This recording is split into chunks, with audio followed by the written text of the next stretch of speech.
नमस्कार दोस्तों, स्वागत है एक बार फिर से आपके अपने एजुकेशन चैनल एजुट्यूबर देव पर।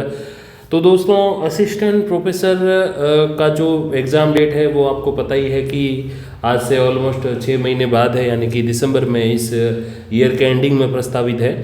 इस समय एक बड़ी बात महत्वपूर्ण चल रही है, विद्यार्थी जो अभ्यर्थी हैं वो भी कर रहे हैं और भी अलग अलग जो अपने हायर एजुकेशन में उनके द्वारा बात की जा रही है कि अब 6 महीने का समय पड़ा है तो इसमें फॉर्म रीओपन हो जाएंगे और इसमें फॉर्म और ऐड हो जाएंगे और अभ्यर्थियों को अवसर दिया जाएगा, क्योंकि ऑलमोस्ट 1 साल पहले जो है वो विज्ञप्ति अपने 2024 के एंड में आई और जो एग्ज़ाम है 2025 के एंड में होने वाला है।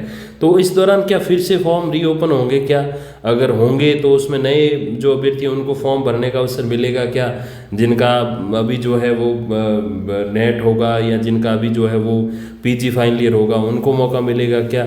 या फिर जो प्रीवियस जिनका पहले था अभी जो आगे होगा तो उनको अवसर मिलेगा क्या? और जो फॉर्म एडिट करने का अवसर मिलता है एक आरपीएससी द्वारा दिया जाता है, वो असिस्टेंट प्रोफेसर के लिए कब वो विकल्प आएगा और उसमें कौन कौन सी जानकारियां जो है वो एडिट कर सकते हैं, कौन कौन सी नहीं कर सकते हैं। ये बिल्कुल फ्री होगा, मतलब फ्री ऑफ कॉस्ट होगा या फिर इसका कोई शुल्क होगा। और इसके अलावा जो ये बात चल रही है कि जैसे निर्धारित योग्यता नहीं है तो उनको ऊपर जो है वो कार्रवाई की जाएगी, धारा 217 के अंतर्गत जो है वो कार्रवाई की जाएगी और उनको जो है एग्ज़ाम में नहीं बैठने दिया जाएगा, ऐसी चीज़ें भी है। तो आज इन कुछ बिंदुओं पे हम लोग बात करेंगे। तो देखिए, सबसे पहली बात कि फॉर्म रीओपन कब से होंगे। तो फॉर्म रीओपन का यहाँ 2 मतलब होते हैं। एक मतलब तो ये है कि भाई फॉर्म फिर से पूरे खोल दिए जाएं और जो अभ्यर्थी नहीं फॉर्म अप्लाई कर पाए उनको मौका मिले, एक तो ये होता है। एक वो सिस्टम होता है कि आरपीएससी जिस कोई भी जैसे एग्ज़ाम है, जैसे अपना दिसंबर में प्रस्तावित है, तो उससे 1.5 या 2 महीने पहले, मतलब अक्टूबर लास्ट वीक या फिर नवंबर के फर्स्ट वीक के आसपास जो है एक अवसर देती है, फॉर्म को रीओपन करती है, ताकि उसमें ऐसे अभ्यर्थी जिनके पास योग्यता पूरी नहीं है तो वो अपना फॉर्म विड्रॉल कर लें, ताकि उनके लिए अलग से पूरा सारा संसाधन नहीं सेट करना पड़े कि फ्लाइंग ऑफिसर जो हैं या फिर वीक्षक जो है या फर्नीचर की जो व्यवस्था ये सारी नहीं करनी पड़े। तो एक तो फॉर्म विड्रॉल का ऑप्शन रहेगा, एक फॉर्म एडिट का भी ऑप्शन रहता है। तो उसमें जो है कौन कौन अभ्यर्थी जो है वो नए भी आ सकते हैं क्या, या फिर केवल जो फॉर्म भर चुके हैं उन्हीं को संपादन का मौका मिलेगा। तो देखिए, नए फॉर्म तब लगते हैं जब भर्ती में कोई बहुत बड़ा चेंज होता है। जैसे मैं आपको एक उदाहरण से बताऊं कि 2020 वाली जो असिस्टेंट प्रोफेसर है उसमें पहले अप्रैल के आसपास, अगर मैं गलत नहीं हूँ, तो एग्ज़ाम डेट प्रस्तावित थी, फिर सितंबर अक्टूबर उन्होंने कर दी थी। तो उसमें फॉर्म रीओपन इसलिए नहीं हुआ थे कि भाई एग्ज़ाम डेट 4-6 महीने आगे कर दिए, उसमें इसलिए रीओपन हुए थे और दूसरों को मौका भी मिला था फॉर्म भरने का कि वहाँ पर एक नई कैटेगरी इंट्रोड्यूस की गई थी, ईडब्ल्यूएस, इकोनॉमी वीकर सेक्शन जो है वो जनरल में से जो 10% वाली वो जो है, तो वो सिस्टम लागू किया गया। अब वो पहले था नहीं और वो उसी टाइम जो है अपने केंद्र सरकार के द्वारा, फिर उस टाइम अशोक गहलोत जी थे, उन्होंने इसको ऐड किया, तो एक नई कैटेगरी इंट्रोड्यूस की गई। तो इस वजह से जो है फिर फॉर्म रीओपन हुए और नए फॉर्म जो है वो अप्लाई करने का मौका मिला। अब ऐसा कुछ भी नहीं है, तो फॉर्म रीओपन होंगे लेकिन वो एडिट करने के लिए होंगे, बिल्कुल नया फ्रेश फॉर्म जो है वो अप्लाई नहीं होगा, ये आप ध्यान दीजिए। भले 6 महीने नहीं, आज से 12 महीने ही हो जाए, 6 महीने और एग्ज़ाम आगे हो जाए तो कोई बहुत बड़ी मांग उठे, जनता की रुचि की स्थिति में देख सकते हैं। लेकिन यूं ही चलो अब सामान्य स्थिति चल रही है, फॉर्म रीओपन करेंगे और ऐड करेंगे, ऐसा काम नहीं होगा, तो ये ध्यान रखिएगा। अब जो फॉर्म जैसे ओपन हो गए तो उसमें फॉर्म विड्रॉल किसे करना चाहिए? जिनके पास योग्यता नहीं। अब योग्यता नहीं होने का क्या मतलब है? नेट नहीं है तो क्या फॉर्म वापस ले लें क्या? एमए नहीं है, एमए, एमएससी, एमकॉम जो भी आपकी जो आपका फील्ड है एजुकेशन का, जो स्ट्रीम है वो नहीं है तो वापस ले लें क्या? नहीं, ऐसा नहीं है। यहाँ योग्यता नहीं होने का मतलब क्या है कि आपको योग्यता समझनी चाहिए। यहाँ अमूमन हम ये सुनते हैं कि नेट क्लियर होना चाहिए, पीजी 55% होने चाहिए, यूजी 45%, ये रूल्स बिल्कुल हैं, लेकिन ये सब तब तक हो जाने चाहिए जब आपके इंटरव्यू, आपके विषय के इंटरव्यू का पहला दिन हो। अब दिसंबर में एग्ज़ाम है तो मान के चलिए कि अगले साल मई, जून, जुलाई, अगस्त या अगले साल दिसंबर 2026 के हाफ के बाद, मतलब जुलाई के बाद और आज से 1 साल बाद तक आपकी योग्यता हो जानी चाहिए। तब तक आपको एक तो ये नेट का अवसर मिलेगा, एक दिसंबर वाली नेट का अवसर मिलेगा और हो सकता है अगले साल जो जून जुलाई की जो नेट है वो भी आपको अवसर मिल जाए। तो डेफिनेटली 3 नेट का आपके पास अवसर है।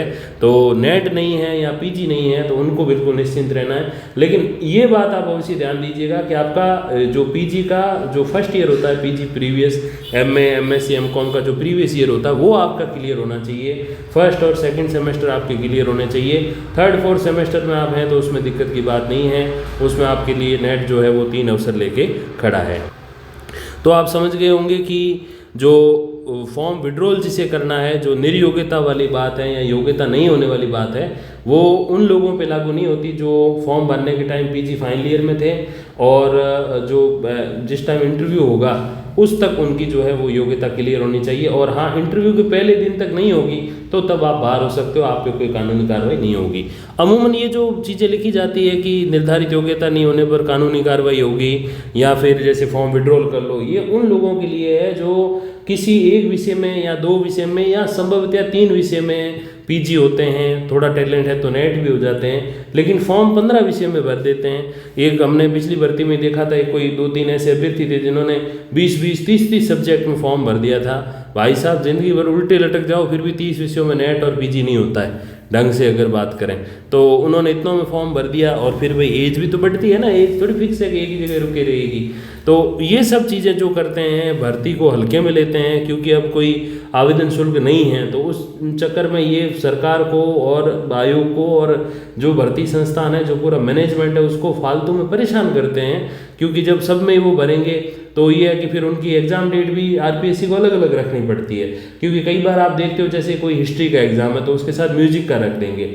अब कई बार कोई क्रिएटिव व्यक्ति बैठ के सोचता है कि यार किसी के हिस्ट्री में पीजी और नेट है और म्यूजिक में भी है तो उसका तो एक एग्ज़ाम मिस हो जाएगा, ऐसा नहीं है। आरपीएससी सारे डाटा मैच करती है और उसके अकॉर्डिंग ही वो पूरा टाइम टेबल शेड्यूल बनाती है कि कोई ऐसा अभ्यर्थी जिसने 2 विषयों में पीजी कर रखा, अमूमन लोग जो होते हैं पॉलिटिकल साइंस वाले वो पब्लिक एड में पीजी कर लेते हैं या उनका यूजी में हिस्ट्री ज्योग्राफी तो उसमें कर लेते हैं, और कई बार सोशियोलॉजी वाले या फिर अन्य जो अपने जैसे साइंस की अगर हम लोग बात करें, जैसे कोई मैथमेटिक्स का कोई व्यक्ति है तो वो हो सकता है पॉसिबली कि वो थोड़ी अच्छी रुचि दिखाए तो वो, और जैसे कोई जैसे मैथ के अलावा जैसे बायो भी अपने होती है साइंस में तो उस किसी विषय में कर ले, जूलॉजी वाला है तो फिर वो बॉटनी में कर ले, और कॉमर्स में तो तीनों विषयों का सिमिलर ही है क्योंकि नेट का एक फिक्स एग्जाम होता है कॉमर्स का।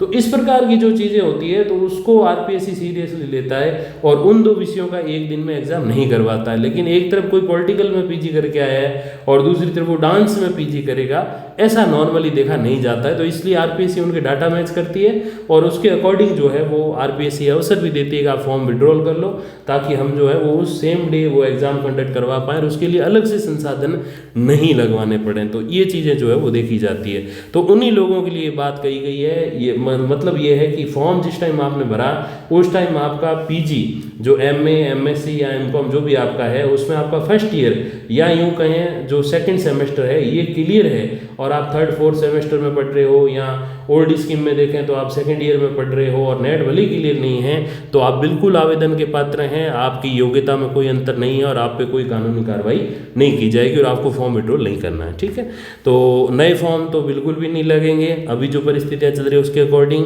और फॉर्म विड्रॉल किसे करना चाहिए हमने जान लिया। अब फॉर्म एडिट जो करेंगे तो एडिट में कौन कौन सी जानकारियाँ एडिट होती कौन सी नहीं होती है।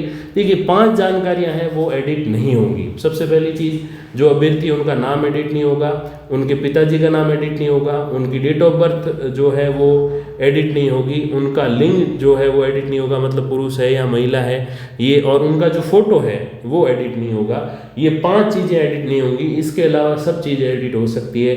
कई बार क्या होता है अभ्यर्थी ने फॉर्म भरा उस टाइम पीजी नहीं था, अब जैसे एडिट का ऑप्शन जैसे हम लोगों ने भी जाना कि अक्टूबर के लास्ट वीक या नवंबर के फर्स्ट वीक में मिलेगा, तब तक नेट का भी रिजल्ट आ जाएगा तो किसी का नेट हो गया तो उसमें वो ऐड कर सकते हैं। उसके लिए जो है निःशुल्क तो नहीं है, 500 रुपये की आपको फ़ी देनी पड़ेगी। हालांकि फॉर्म तो निःशुल्क ही थे लेकिन ये जो एडिट है जो संपादन की प्रक्रिया है इसके लिए आपको 500 रुपीज़ की जो है वो फीस देनी पड़ेगी। SSO-ID से ही होगा।